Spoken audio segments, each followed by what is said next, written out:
우리는 누구나 물건을 사거나 서비스를 이용하고 살 집을 빌리거나 사고 팔기도 합니다. 결혼해서 아이를 낳고 부모님이 돌아가시면 상속을 받을 수도 있습니다.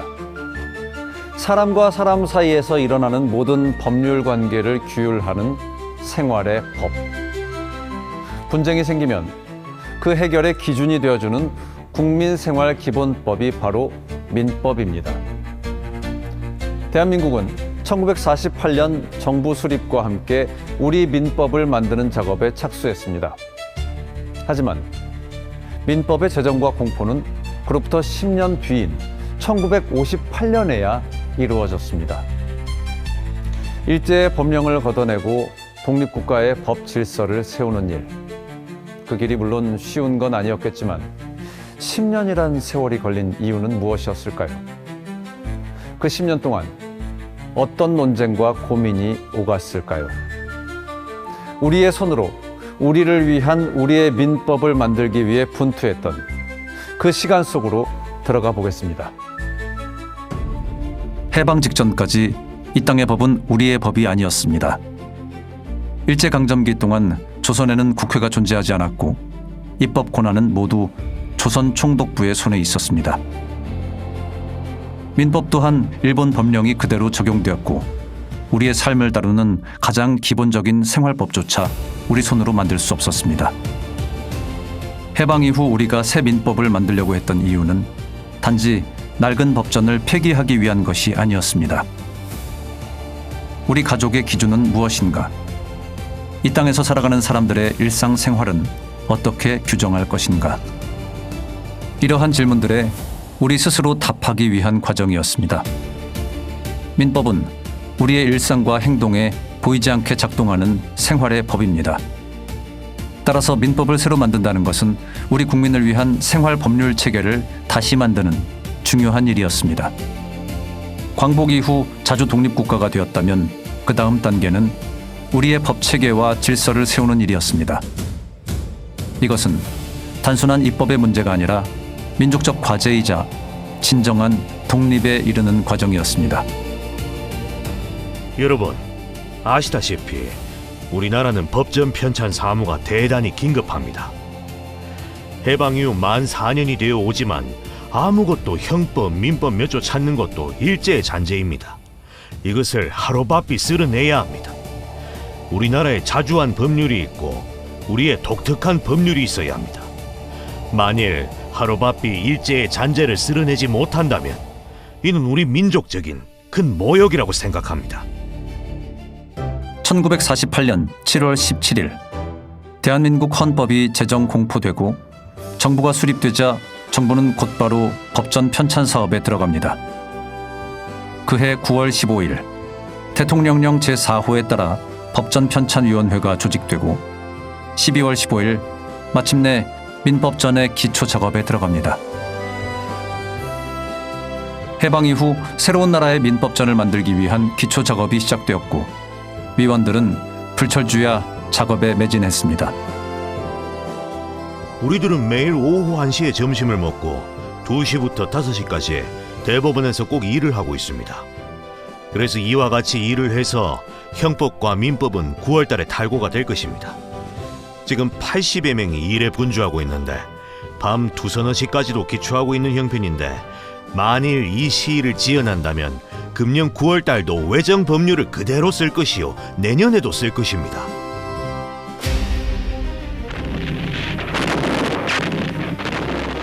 그러나 민법 제정의 길은 순탄하지 않았습니다. 1950년 6월 한국전쟁이 발발하면서 막 시작되었던 법전 편찬 작업은 순식간에 멈춰버립니다. 위원회가 공들여 만든 초안 자료와 검토 문서들은 대부분 전쟁 속에 흩어지고 소실되었습니다. 더 큰 비극도 있었습니다. 위원 가운데 일부는 북으로 끌려갔고 일부는 피난 과정에서 생을 달리했습니다. 나라의 기본적인 법 체계를 만들던 사람들이 한순간에 흩어지고 사라진 것입니다. 법은 책상 위에서만 만들어지지 않습니다. 법을 만드는 사람의 철학과 고민, 사회적 경험이 함께 녹여져야 비로소 살아있는 법이 됩니다. 그런데 그 사람들 자체를 앗아간 전쟁은 민법 제정의 시간까지 앗아가 버렸습니다. 전쟁은 모든 것을 앗아갔지만 국회는 멈추지 않았습니다. 전선이 흔들리고 피난길이 끊기던 그 시간에도 민법을 만들기 위한 논의는 계속 이어졌습니다. 우리 대한민국이 수립되어 가지고 벌써 4년째 초대 대통령의 임기가 만료되려 하고 있습니다. 이때까지 근근히 불완전한 헌법을 하나 만들었을 뿐이고 육법 중에 다른 것은 하나도 통과하지 못하고 있어요. 형법, 민법, 상법, 민사소송법, 형사소송법 이러한 것이 다 외정시대에 쓰고 있던 그 법률을 그대로 쓰고 있는 것입니다. 우리 국회가 하루라도 빨리 예전에 우리를 침략한 외색을 일소하고 이 법률의 통과가 혹 부득이한 일이면 모르지만 하루가 바쁜 일입니다. 그것을 다 하자고 하면 아까 운영위원장 말씀과 같이 그동안 시간이 짧으리라고 생각합니다.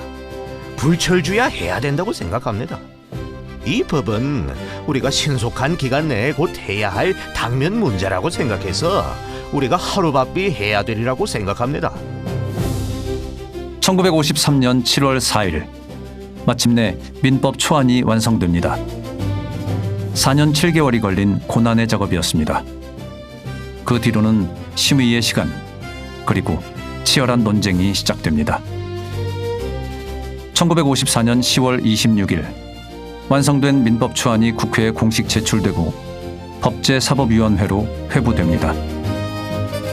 정부에서 10월 26일자로 민법안이 제출되어 왔습니다. 총 제937호 단기 4287년 10월 26일 국무총리 변영태, 민의원 의장 이기붕 귀하 민법안 국회 제출의 건 대통령의 명을 승하여 수재의 건을 제출하나이다. 본건은 법제사법위원회에 회부합니다. 법제사법위원회는 다시 민법안 심의소위원회를 구성해 초안 예비심사에 들어갑니다. 초안 예비심사에 걸린 시간은 무려 3년. 1957년 9월에야 예비심사가 끝납니다.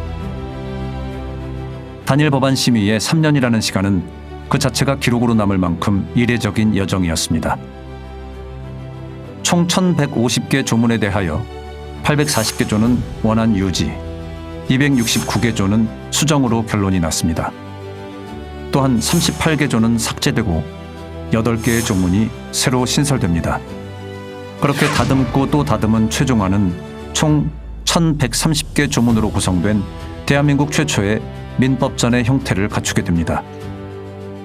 그리고 1957년 11월 5일 제26회 국회 제29차 본회의 1948년 정부 수립 후 10년 만에 국민생활기본법 민법이 탄생을 앞두고 역사적인 문턱에 서게 됩니다.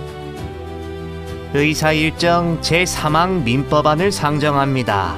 이 민법은 우리 국회로서 가장 중대한, 특히 이 제3대 국회로서 가장 중대한 법안의 하나입니다. 이것을 하기 위해서는 관계위원회 또 기타 여러 기관에서 수년을 두고 노력해온 결과가 오늘 이 본회의에 나타났습니다. 그렇기 때문에 이것을 심사하는 데는 가장 우리들이 신중한 태도로 심의하지 않으면 안 될 것입니다. 본회의에 회부된 소위원회의 수정안은 민법안 제1독회를 통해 의견을 주고받았습니다. 그 다음날 속개된 본회의에서는 김병로 법전 편찬위원장이 직접 나서 민법에 대한 설명을 합니다. 민법에 있어서는 첫째, 지금 머리에다가 권리를 남용해서는 아니 되는 것과 또 사람과 사람 사이에 이 당사자 사이에는 성실 신의의 원칙을 지켜야 한다는 것을 머리에 내세웠습니다. 그것은 실상 말씀하면 법조문으로 내놓지 않더라도 기본 법칙입니다. 대한민국 최초의 민법을 만드는 작업, 의원들의 논의는 끝없이 이어졌습니다. 특히 가족법 제정의 어려움에 대해서는 김병로 법전 편찬위원장도 본회의에서 고충을 토로했습니다. 이 친족 상속법이라고 하는 것은 참 어려웠습니다. 왜 어려우냐 하면 어느 나라를 물론하고 입법 역사상의 친족 상습법이라는 것은 남의 나라 법을 가져오는 것은 못 됩니다. 그것은 어느 나라고 입법 정신이 모두 거기에 있는 것입니다. 그렇기 때문에 이것은 어느 나라든지 외국 법을 그대로 갖다가 제정할 수는 도저히 없는 것입니다. 제출된 민법안에 대한 의원들의 독회는 치열했고 특히 가족법을 둘러싼 경로는 수시로 벌어졌습니다.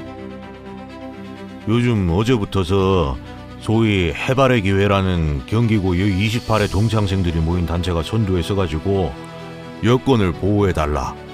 지금까지 우리 국회에서 심의하는 민법 자체는 너무나도 여권을 무시하고 남권만을 존중하고 또 아버지만을 존중하는 그러한 심의를 하고 있으니 여성의 입장으로서는 참을 수 없다고 해가지고 국회의사당 앞에까지 와서 시위하는 것을 여러분이 잘 아실 줄 압니다.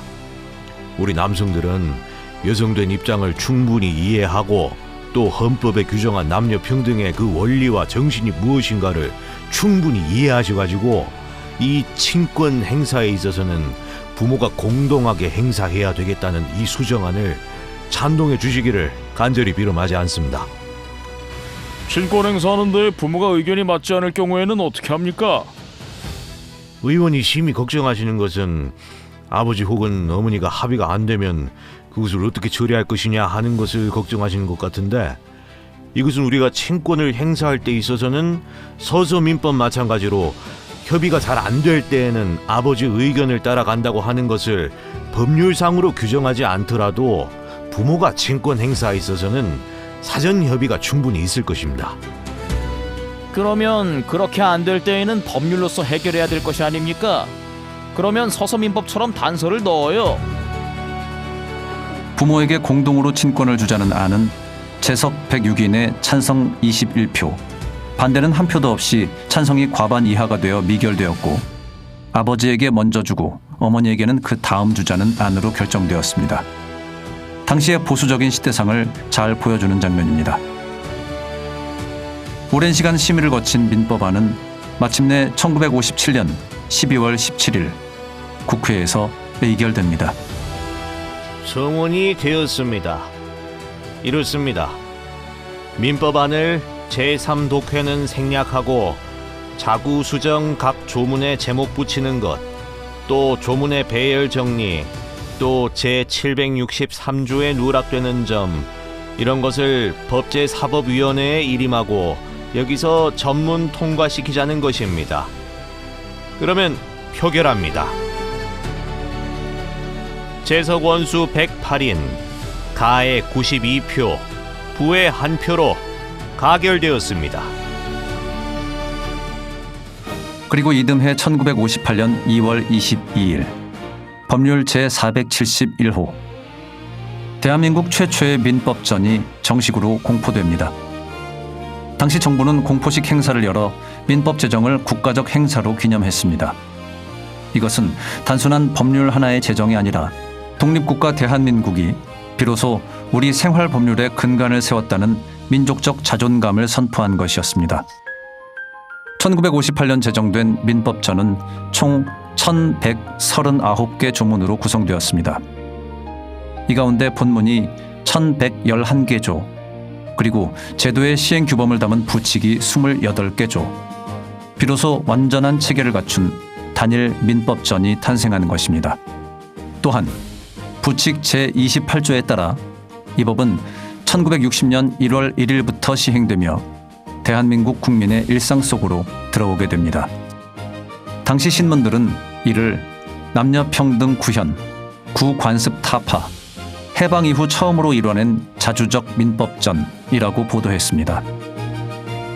일제의 잔재를 벗어나 독립국가의 법 질서를 세운 첫 토대, 그것이 바로 1958년의 민법 제정이었습니다. 일본 식민지 아래서 그 재산 관계나 가족 관계에 대해서 규정하는 규정들은 기본적으로 일본 민법이었습니다. 이제 해방이 이제 광복이 돼서 나라가 새로 섰는데 기본적으로는 그대로 쓰고 있었거든요. 그러니까 이게 상당히 독립국으로서는 최면이 상하는 일인데 이제 그런 거를 빨리 극복하자고 그래가지고 1947년부터 그러니까 미군정 하에서 이미 입법위원회를 구성을 해가지고 준비를 했어요. 불철주야 노력을 하셔가지고 우리 법을 우리 손으로 된 국민들의 일상생활에 관한 기본법을 만들게 된 것이죠. 그러니까 이거는 굉장히 중요한 그 법의 역사의 입장에서 보면은 하나의 도약이라고 말할 수가 있고요. 뭐 그런 점이 가장 중요한 의미가 아닌가 저는 그렇게 생각합니다. 민법은 제1편 총칙부터 물권, 채권, 친족, 상속까지 총 5개의 편으로 구성되어 있습니다.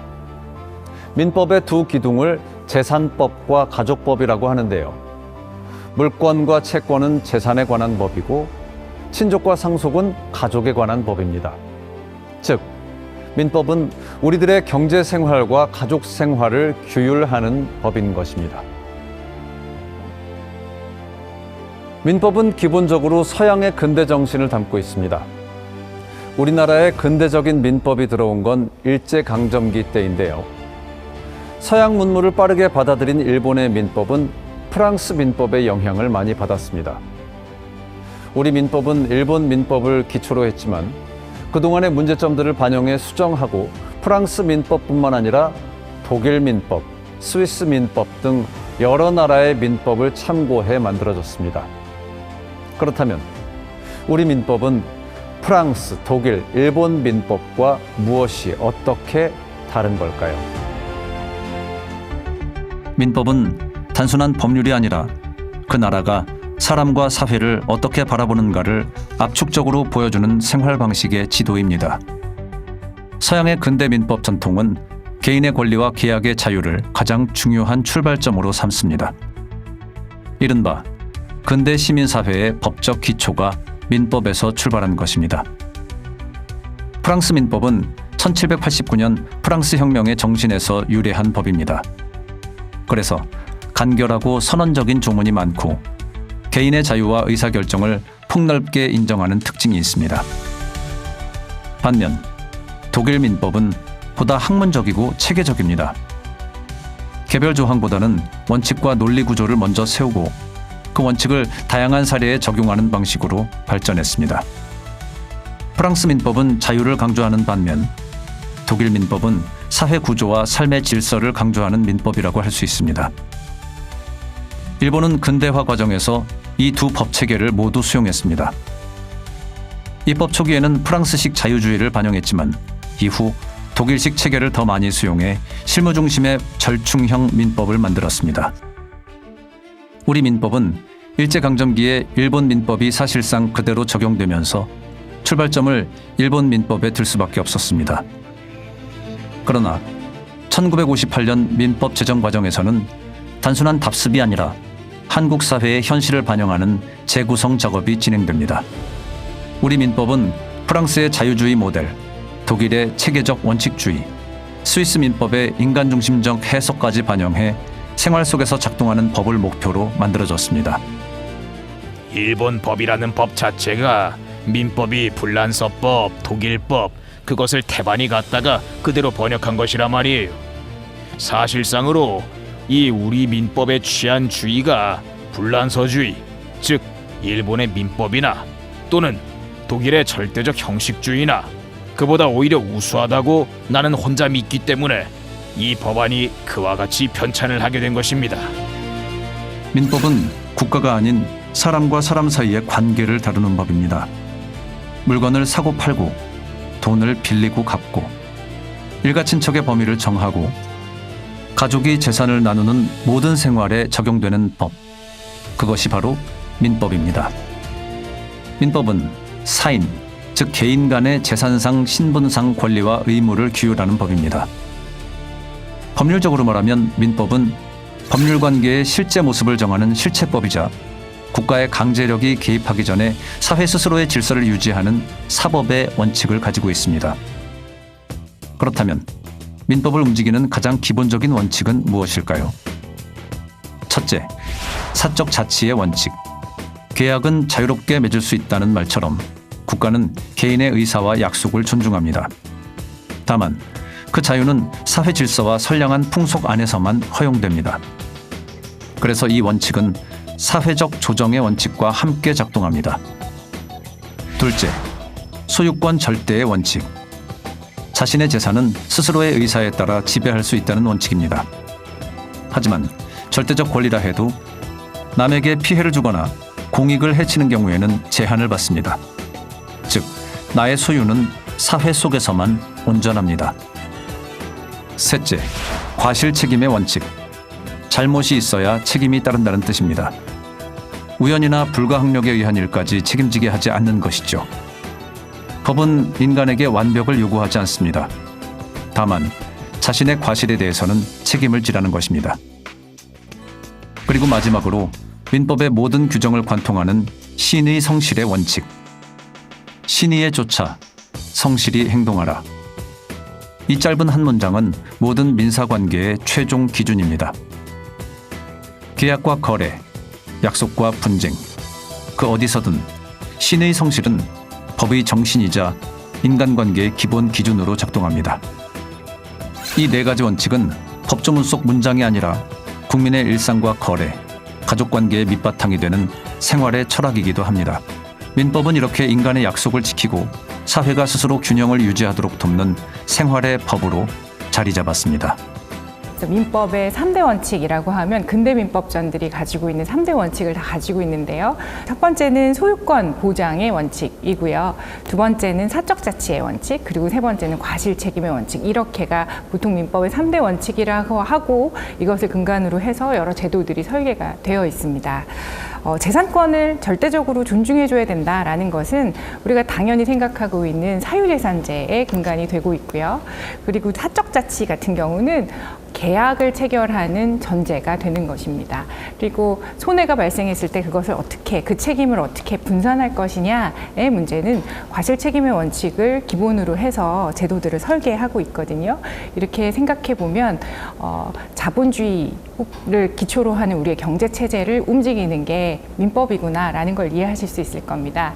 경제 말고도 민법이 어떻게 하면 법적으로 이 부부라는 걸 인정을 해줄 수 있는지, 부모와 자녀의 관계는 어떤 것인지, 그다음에 사람이 죽었을 때 상속은 어떻게 일어나는지 등등을 규율을 하고 있거든요. 이렇게 본다면 우리 국민들의 삶에서 가장 가까운 위치에 자리하고 있는 것이 민법이고, 이런 민법에 따라서 우리 삶이 규율되고 있다라는 걸 이해하실 수 있겠습니다. 1958년 민법이 제정되면서 대한민국은 비로소 독립국가의 법 체계를 갖추게 되었습니다. 하지만 법은 한 번 만들면 끝나는 것이 아닙니다. 사회가 변하면 그 사회 안에서 살아가는 사람들의 관계도 달라지고 그 관계를 다루는 법 역시 달라질 수밖에 없습니다. 특히 민법은 국민의 일상과 가장 가까운 법입니다. 가족의 형태가 바뀌고 재산의 개념이 달라지고 사람들이 서로를 바라보는 가치관이 변하면 그러한 변화는 곧 민법 개정의 이유가 됩니다. 그래서 우리 민법은 1958년 제정 이후 지금까지 22차례 개정 과정을 거쳐왔습니다. 민법은 총칙, 물권, 채권, 친족, 상속의 5편으로 구성되어 있는데요. 그 가운데서도 가장 많은 논쟁과 사회적 논란을 불러온 부분이 바로 가족법으로 불리는 친족 상속법입니다. 이제 제정 당시부터 논쟁의 중심에 있었던 가족법 개정 과정을 당시 속기록과 사회적 논의를 통해 살펴보겠습니다. 1958년 제정된 가족법의 핵심은 호주제와 가부장 중심의 가족관계의 법제화였습니다. 가족은 하나의 가를 단위로 하고 구성원은 호주에 종속되는 구조를 말합니다. 여성의 권리는 상당 부분 제한적이었고 상속, 친권, 혼인관계는 모두 호주를 중심으로 설계되어 있었습니다. 첫 번째 가족법 개정은 1962년 12월 29일에 이루어졌습니다. 첫 번째 개정은 당시의 가족 질서에 큰 변화를 가져온 의미 있는 첫걸음이었습니다. 바로 법정 분가제, 즉 혼인을 하면 자동으로 분가하는 제도의 도입이었습니다. 그전까지는 결혼을 해도 법적으로는 여전히 한 분가의 호적 아래 묶여 있었고 새로운 가정을 이루었다고 해도 여전히 호주 중심 가족 체계에서 벗어날 수 없었습니다. 그러나 1962년 개정으로 혼인을 하면 하나의 독립된 세대로 인정받게 되었고 가족이 더 이상 한 호주 아래의 소속이 아니라 결혼을 통해 독립하는 하나의 새로운 단위로 인정받기 시작한 것입니다. 비록 호주제 자체는 여전히 남아 있었지만 이 첫 번째 개정은 가의 소속에서 가정의 독립으로 이동한 가족법 변화의 출발점이었습니다. 1970년대 후반 한국 사회는 산업화와 더불어 가정 내부에서도 변화의 목소리가 커지기 시작합니다. 이 변화는 1977년 12월 두 번째 가족법 개정으로 모습을 드러냅니다. 무엇보다 혼인과 가족 형성의 주체가 달라졌습니다. 과거에는 부모의 허락 없이는 결혼을 할 수 없었지만 이번 개정 이후 남녀 모두 만 20세가 되면 스스로 혼인을 결정할 수 있게 되었습니다. 또 미성년자라 하더라도 혼인을 하면 더 이상 청소년이 아닌 법적 성년으로 인정받았습니다. 또한 가정에서의 재산관도 크게 바뀌었습니다. 누구의 소유인지 분명하지 않은 재산은 호주나 남성의 단독 재산이 아니라 부부 공동의 재산으로 간주하게 되었습니다. 이혼 절차 역시 단순한 당사자 합의로 끝나지 않고 법원의 확인을 거치도록 제도가 강화됩니다. 그만큼 가족이 사생활이 아닌 공적 보호의 대상이 되었다는 의미입니다. 무엇보다 중요한 변화는 부모의 권한에 대한 조정이었습니다. 그동안 아버지에게만 집중되었던 친권 행사는 어머니와 아버지가 공동으로 행사하는 방식으로 변경되었습니다. 상속에서도 성별에 따른 차별이 처음으로 완화됩니다. 호적에 이름이 올라있는 아들과 딸은 동일한 상속권을 인정받게 된 것입니다. 이 개정은 아직 호주제의 영향력이 컸지만 평등과 공동책임이라는 개념이 가족법에 반영되기 시작한 순간이었습니다. 1990년의 가족법 개정의 가장 큰 변화는 가문 중심에서 구성원 중심으로 시선을 옮겼다는 점입니다. 우선 호주 승계 방식이 달라졌습니다. 그동안은 장남이 자동으로 호주가 되었지만 이제는 성별이나 출생 순서가 아니라 개인의 자격과 선택을 기준으로 호주 승계를 결정할 수 있게 되었습니다. 이는 가족 내 위계 구조가 변화되기 시작한 첫걸음이기도 합니다. 또한 친족 범위도 부계 중심에서 부계와 모계를 평등하게 인정하는 방식으로 재편되었습니다. 남편 쪽 가족만 친족이 아니라 아내 쪽 가족도 동일하게 법적 친족으로 인정받게 된 것입니다. 이혼 제도에서도 큰 변화를 맞았습니다. 이혼 배우자의 재산 분할 청구권이 처음으로 신설됩니다. 혼인 중 형성된 재산은 한 사람의 공헌만이 아니라 부부 공동 생활의 결과라는 점이 법적으로 인정된 것입니다. 상속 역시 평등의 원칙에 따라 크게 바뀌었습니다.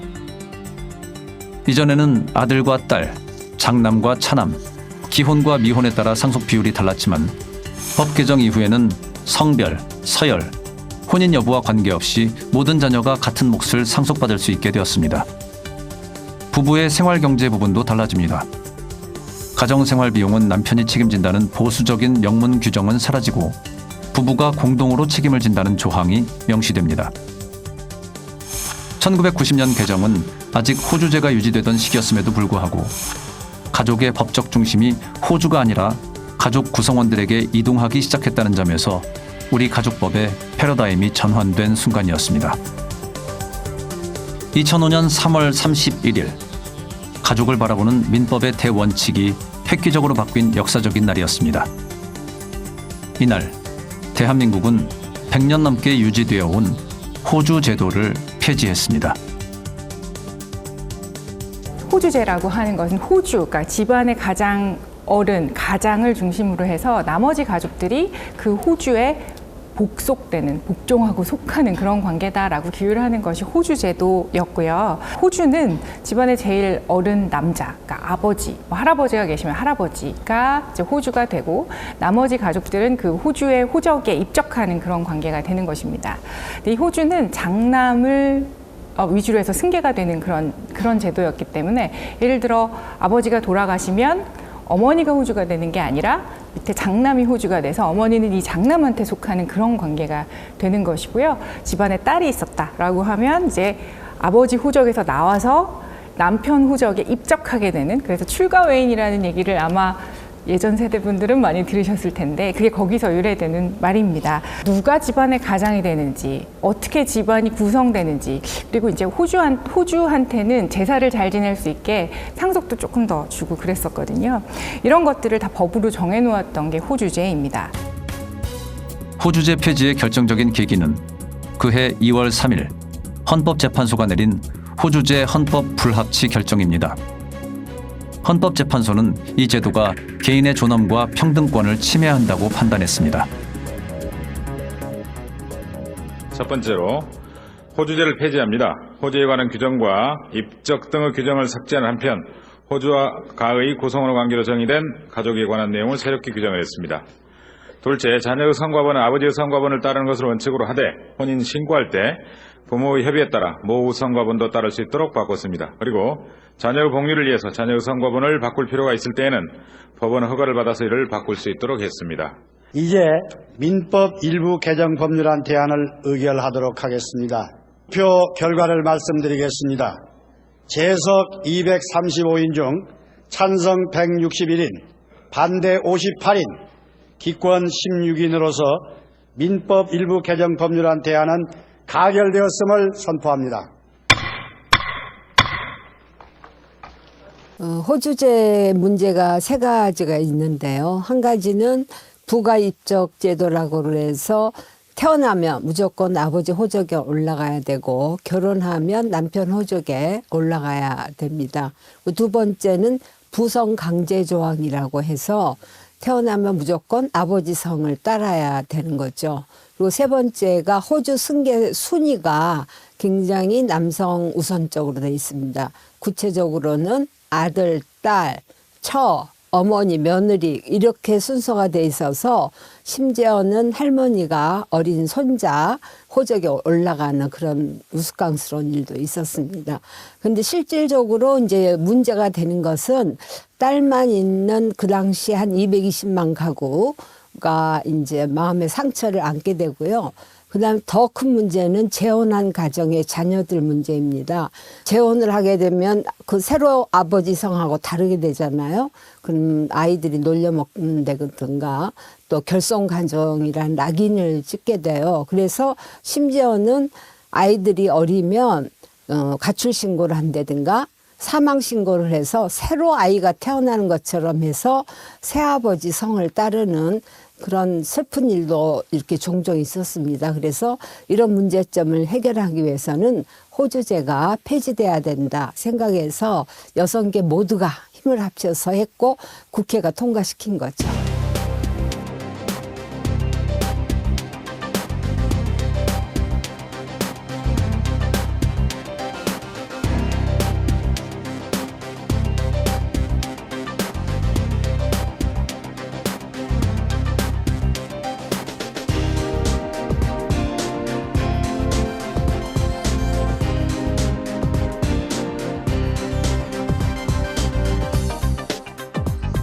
호주제 폐지는 단순한 법률 개정을 넘어 한 시대의 가치관이 바뀌는 전환점이었습니다.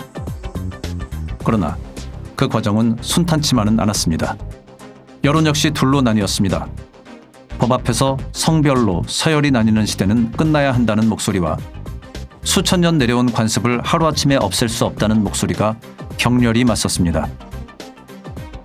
하지만 결국 북의 혈통을 우선시하는 불평등한 호주제는 가족 구성원의 존엄과 자유를 존중하는 시대 정신 앞에 물러설 수밖에 없었습니다. 이것은 단지 조항 하나가 사라진 사건이 아니라 가족의 주인은 호주가 아니라 가족 모두라는 평등한 인간 선언이었습니다. 이날 함께 폐지된 동성동본 금혼제 역시 우리 사회에 큰 의미를 남겼습니다. 1958년에 공포된 민법 제809조에는 동성혼을 금지하는 조항이 있었습니다.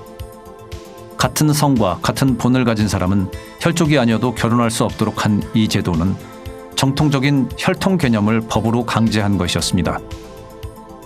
남녀 평등과 혼인의 자유를 침해해온 동성동본 금혼제는 무려 47년이 지나서야 폐지의 수순을 밟게 됐습니다.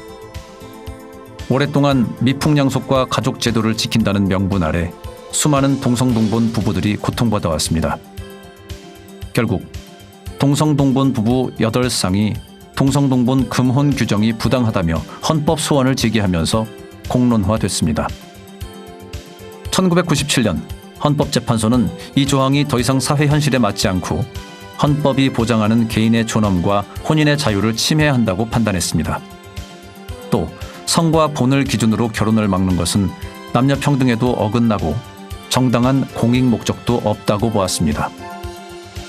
그 결과 동성동본 금혼제는 헌법에 위반된다는 헌법 불합치 결정이 내려졌습니다. 즉, 이제 결혼의 기준은 같은 성씨냐가 아니라 실제 혈족 관계냐가 되었고 가문 중심 사고에서 인권 중심 사고로 법 인식이 바뀌었습니다. 동성동본 금혼제의 헌법 불합치 결정에 따라 무려 6만여 쌍의 동성동본 부부에게 혼인신고를 할 수 있는 길이 열렸습니다.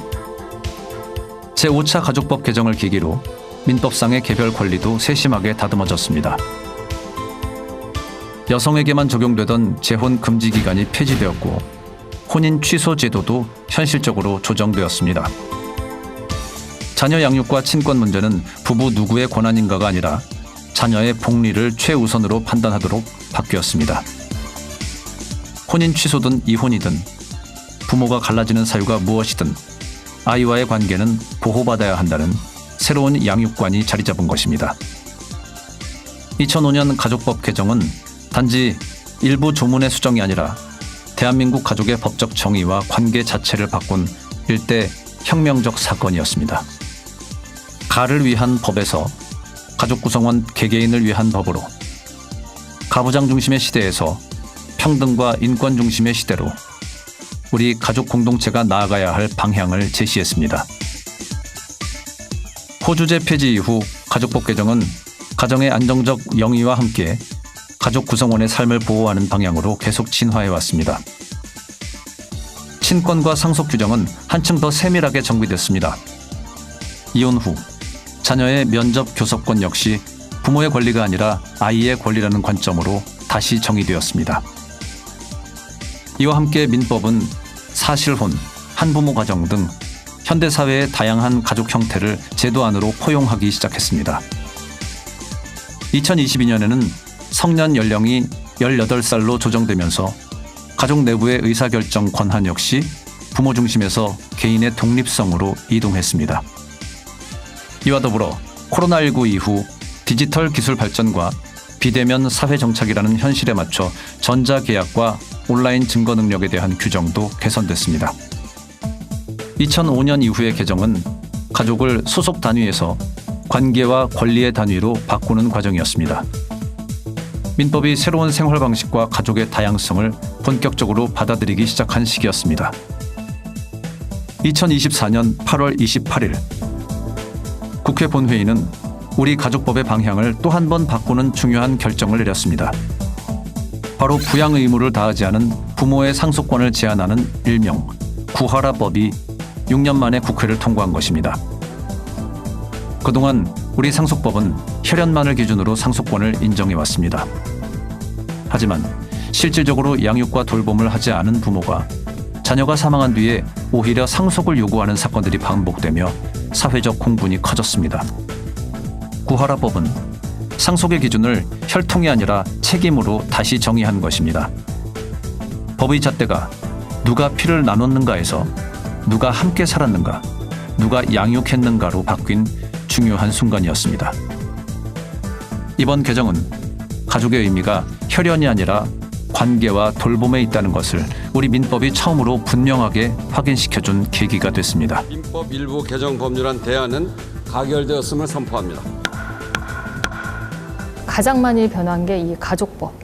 그래서 아까 뭐 호주제도 폐지되고 이제 여러 가지 가족제도가 생겨서 그 부분을 반영하는 형태로 이제 생기게 됐었고요. 변화가 됐었고, 민법은 이제 개인과 개인 간의 재산관계, 뭐 사회생활 뭐 이런 부분들을 규율하게 되잖아요. 그러니까 세상의 변화에 따라서 반영하는 부분이 민법전에 같이 들어가게 됐고요.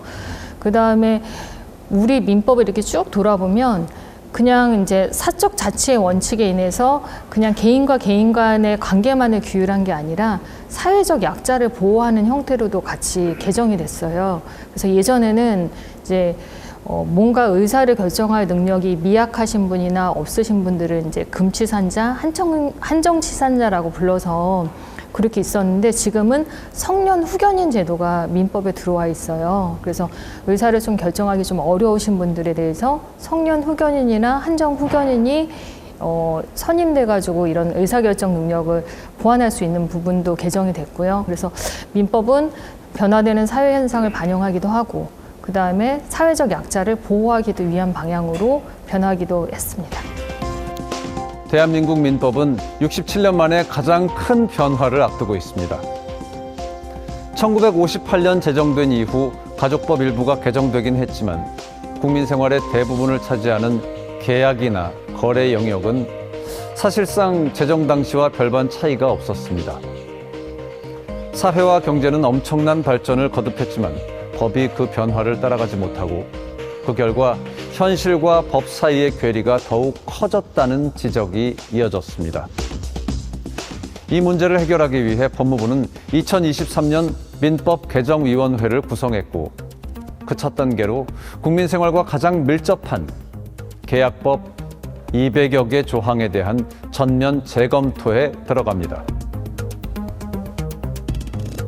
2025년 2월 7일 법무부는 1958년 제정 이후 거의 손대지 않았던 민법의 핵심 부분, 즉 친족법을 제외한 세 편인 총칙, 물권, 채권 영역에 대한 전면 개정안을 입법 예고했습니다.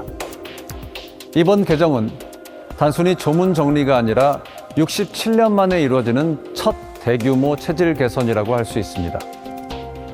그 출발점은 바로 계약법입니다. 우리 일상의 거의 모든 거래와 약속이 이 영역에서 이루어지기 때문입니다. 67년 만에 전면 개정에 들어간 민법. 우리 생활엔 어떤 변화와 영향이 있을까요? 중요한 개정 사항을 중심으로 자세하게 살펴보겠습니다. 개정안의 핵심 변화 가운데 첫 번째는 변동 이율제의 도입입니다.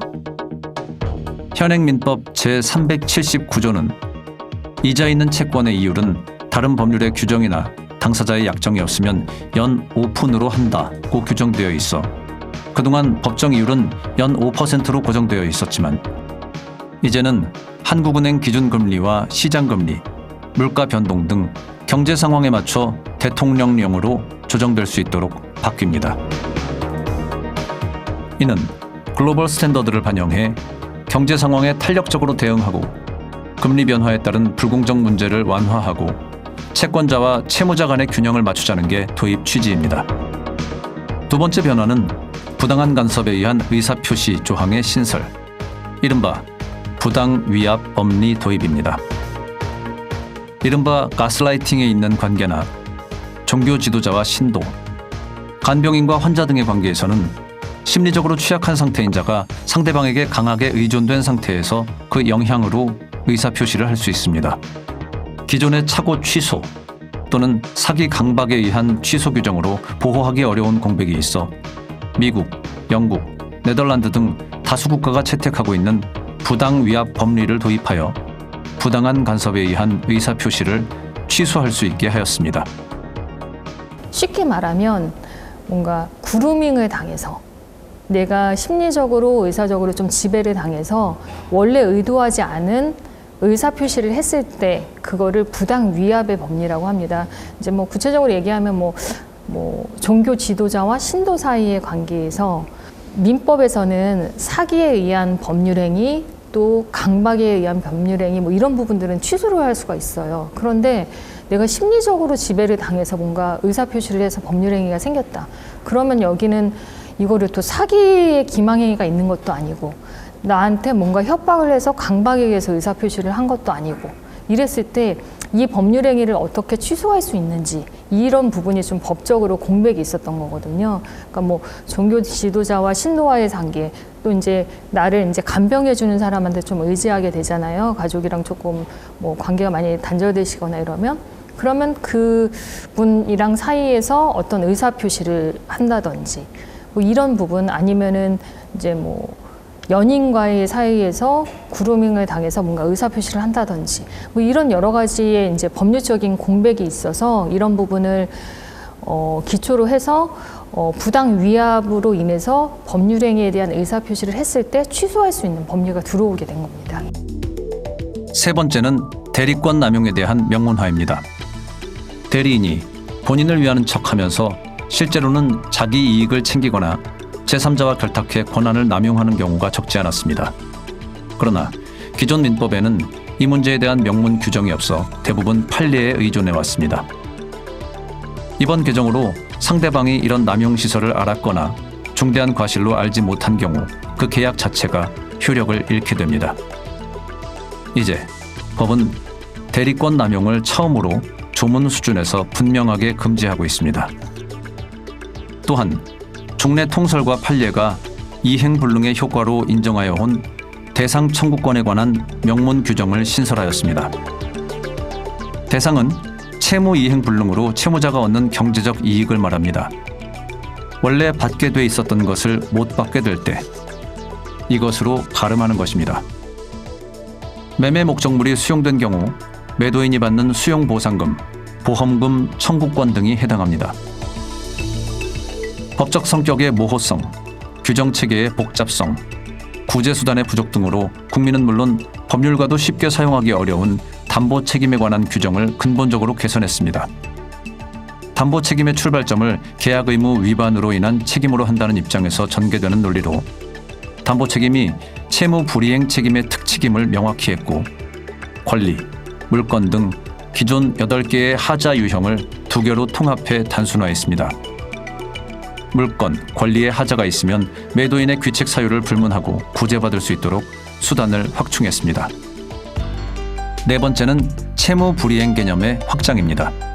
기존 민법은 이행할 수 없게 된 때라는 매우 좁은 범위에서만 불이행을 인정했습니다. 하지만 앞으로는 그 기준이 이행이 이루어지지 아니한 때로 넓어집니다. 이 작은 표현 변화 하나로 손해배상 범위는 훨씬 현실적으로 확대됩니다. 예전에는 아예 불가능해야 책임을 물을 수 있었다면 이제는 계약 내용이 제대로 지켜지지 않았다는 사실 자체가 책임 판단의 기준이 되는 것입니다. 손해배상의 방법으로 금전 배상 원칙을 유지하되 보충적으로 원상 회복을 청구할 수 있도록 허용했습니다. 신체, 건강 침해와 그 밖에 필요한 경우에도 길을 열었습니다. 마지막 변화는 법 언어의 평이화입니다. 1958년 민법은 당시 법학자의 문장으로 쓰여져 일반 국민에게는 지나치게 난해했습니다. 한자식 표현, 일본식 어투, 어법에 맞지 않는 문장도 적지 않았습니다. 예를 들어 당사자의 궁박, 경솔 또는 무경험으로 인하여 현저하게 공정을 잃은 법률 행위는 무효로 한다는 문장은 당사자의 곤궁하고 절박한 사정, 판단력 또는 경험의 부족, 그 밖의 사정으로 인하여 현저하게 공정을 잃은 법률 행위는 무효로 한다고 바뀝니다. 이렇게 개정을 통해 용어는 더 단순하고 국어 표현은 더 정확해집니다. 법을 읽을 수 있는 국민이 아니라 국민이 읽을 수 있는 법으로 전환하고자 하는 취지입니다. 2025년 민법 개정은 국민 실생활과 사회 변화를 반영한 민법 현대화의 첫 단계로 21세기 시대 정신과 세계적 흐름을 반영하고 있습니다. 민법이 58년에 제정된 이후에 그동안에 제정된 걸 기준으로 하면 67년 정도가 지났는데 전부 개정된 거는 거의 없다. 특히 제3법 분야에서는 전면 개정이 없었다. 사회가 역동적으로 발전하면서 여러 문제들이 발생을 했고 또 현대의 그런 시대 정신으로 본다면 민법이 개선되지 못한 채 이렇게 오랜 세월이 흘렀구나 하는 걸 아실 수 있을 것 같습니다. 이번에 나온 계약법 개정안은요, 이 중에서 이제 계약법 부분에 대해서 현대화를 위해서 더 이상은 못 미루겠다라고 하는 시대 정신에 발맞춰서 사회 변화나 글로벌 스탠더드에 맞게 좀 변화되어서 개정이 되어서 국민들이 좀 쉽고 편리하게 이 조항을 이해하고 쓸 수 있게 하자라는 것이 전반적인 개정의 방향입니다. 그리고 민법의 내용이 어려운 부분도 있죠. 옛날에 지금은 잘 쓰지 않는 한자어라든지 말투라든지 이런 게 있는데 그런 것들을 일반 국민들이 보시기에도 훨씬 편리하고 이해가 좀 잘 될 수 있게 좀 쉽게 바꾸는 작업도 이번 개정안에 포함이 되어 있습니다. 1958년 우리는 비로소 우리의 민법을 가졌습니다. 그동안 우리 민법은 국민 생활과 사회 변화에 따라 새로운 모습으로 진화해 왔습니다. 호주제 폐지로 시작된 가족법의 변화는 가부장 중심의 시대에서 평등과 인권 중심의 시대로 우리 가족 공동체의 새로운 모형을 제시했습니다. 이제 2025년 민법 개정은 일상의 생활과 거래 방식을 시대 변화에 맞게 다시 설계하고 있습니다. 민법은 우리의 일상생활과 가족관계에 없어서는 안 될 국민생활 기본법입니다. 민법이 사람과 사람, 가족 사이의 관계와 약속을 규정해 온 지 70여 년 세월이 지났습니다. 국민생활 기본법, 민법이 우리 생활에 꼭 필요한 미래 번영을 위한 민법으로 자리매김하길 기대해 봅니다.